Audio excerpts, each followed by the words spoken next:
Yo yo yo la team, bienvenue dans le podcast HD Performance.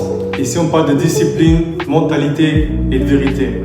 Je m'appelle Dwayne Holter, j'ai 30 ans, ancien joueur de la sélection luxembourgeoise et actuel j'ai joué à Mandor. Et comme tu le vois, je suis coach personnel aussi. À travers ce podcast, je vais te montrer qu'on peut tout recommencer. Même quand on croit que c'est fini, comme j'aime bien l'appeler, reset. Parfois, il vaut mieux partir, disparaître pour mieux revenir. Moi, j'ai disparu pendant un moment, et pas parce que j'étais perdu, mais parce que j'avais besoin de temps pour me reconnecter avec moi-même. Et faire les choses bien, faire un simple reset. Ces séances m'ont appris une chose, on ne recommence jamais à zéro, on recommence avec l'expérience. Et c'est exactement ça ce que je vais partager avec toi aujourd'hui. J'ai commencé le foot à 6 ans, avec mon cousin Romario, qui jouait déjà au foot, et c'est grâce à lui que j'ai joué au foot. Ma mère, elle a tout fait pour moi. M'a ramené pendant la pluie, la neige, toujours présente à mes matchs et mes entraînements. Elle était toujours fière de moi. Mon cousin, il jouait un peu plus loin, et ma mère le faisait soit en voiture, sans beaucoup de moyens, mais elle voulait que je sois heureux et que je réalise mon rêve d'être footballeur. Un jour, je me rappelle bien, je devais avoir 10 ans, un truc comme ça.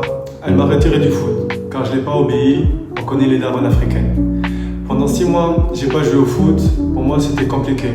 Et du coup, comme bon garçon j'étais, je devais faire en sorte que ma mère me laisse continuer le foot. Mais elle voulait rien savoir. Quand t'es gamin, tu comprends pas.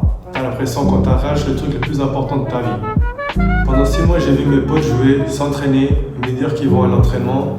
Ça fait mal. Et moi, je devais juste rentrer à la maison. Un jour, mon coach des jeunes a appelé et a convaincu ma mère à me laisser revenir. Et j'ai ressenti ce truc où je me dis plus jamais, je vais contre ma mère.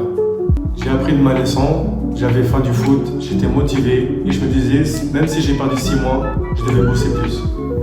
Et c'est là que j'ai fait mon premier reset. Plus tard, vers 12-13 ans, j'ai fait un test pour rentrer en sélection luxembourgeoise. Mais c'était un échec. J'étais pas assez bon, tous mes potes sont rentrés sélection. J'étais le seul que non. Et c'était les 6 mois qui m'ont manqué. Ça m'a fait un truc d'être celui qu'on ne choisit pas. T'as la rage et tu te poses la question, est-ce que j'ai vraiment ce qu'il faut pour y arriver? Ce jour-là, j'ai décidé que j'allais travailler plus fort que tout le monde. Mon oncle qui était ancien pro à Queen Park Rangers, j'allais m'entraîner tous les jours avec lui.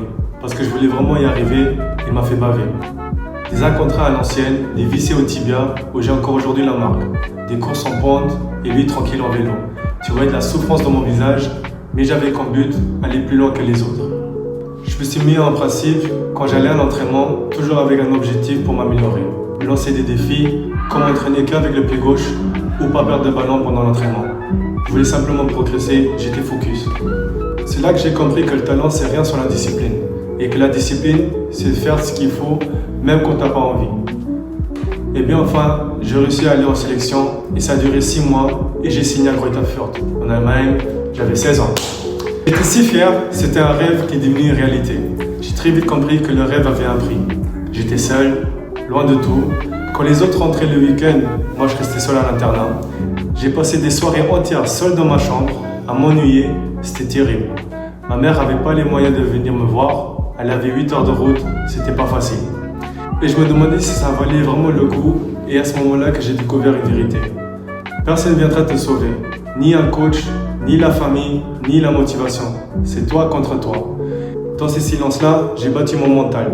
J'ai appris à me débrouiller seul, à travailler sans qu'on me regarde, à me relever encore et encore. Après tout ce travail dans l'ombre, je suis pro. Et aussi pour la première fois appelé chez l'équipe nationale.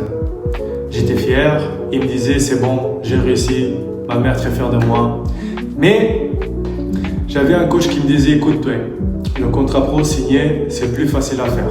C'est d'y rester le plus dur. J'avais pas compris ce qu'il voulait dire avec ça. J'étais juste content d'avoir réussi et d'avoir battu jusque-là. Et voilà la chute. En sélection contre l'Ukraine, on me met un gros tacle, j'ai mal à la cheville, je sors du match, j'arrivais plus à continuer.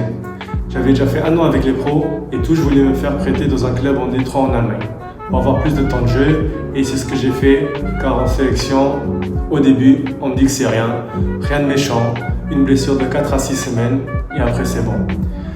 2 mois plus tard, je me remets toujours pas. J'ai encore mal, on me dit en fait, t'as une fracture de la cheville. 1 an j'étais out, 1 an sans terrain, 1 an à douter et 1 an à voir les clubs m'oublier. Et là j'ai compris le plus dur. c'est pas être blessé, etc. C'est dans la tête. C'est le mental le plus dur. Tu te lèves sans but, tu te sens inutile. Et c'est là que j'ai compris ce que mon coach voulait dire. Le foot va très vite. Et là, tu comprends le vrai sens du reset. Quand tu as tout perdu, quand tu décides quand même de tout recommencer.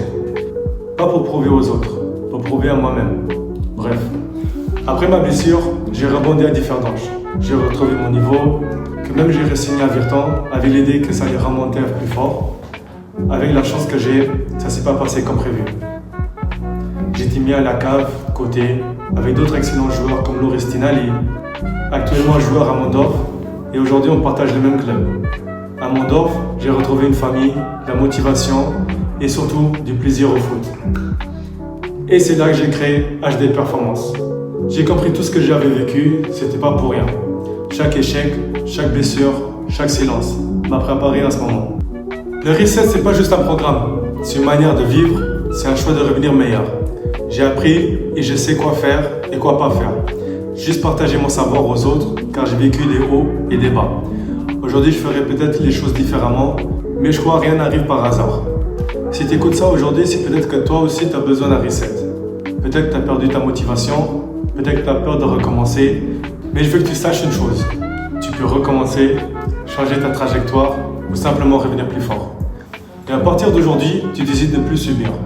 Tu décides de redevenir la personne que tu veux être, parce que c'est ton moment. Et moi, je suis là pour t'aider. Je te souhaite un bienvenue dans la nouvelle ère de HD Performance, parce qu'ici, on parle de discipline, de constance et de reconstruction. Et c'est que le début.